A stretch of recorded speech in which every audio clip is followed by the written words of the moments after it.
In this video, I'm gonna connect Grok from xAI to make.com. So first things first, you have to create an account in xAI console.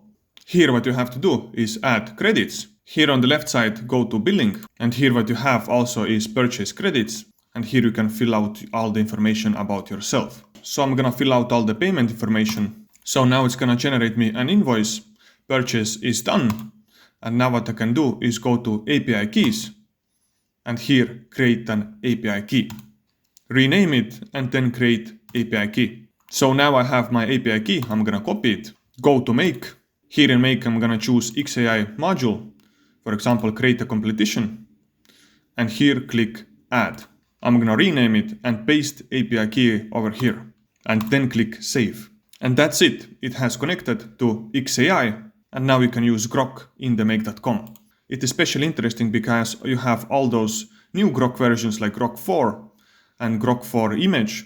And for example, if you look at my last usages, although I use Grok mostly in my make.com scenarios, you can see I only got like $3 per week.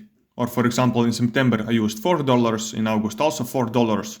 It might be because I'm using the cheapest modules. You can see module prices over here. If you scroll down, you can see Grok 3 Mini, for example, is quite cheap. Also right now, Grok 4 Fast Reasoning and Fast Non-Reasoning is also very cheap, but obviously Grok 4, the best version, is right now pretty expensive. But as told, you can use those cheap modules and they still do pretty good job. So this is how you connect Grok with make.com, nothing complicated. And how to use Grok efficiently, you can watch my other videos, but for now, have a beautiful day.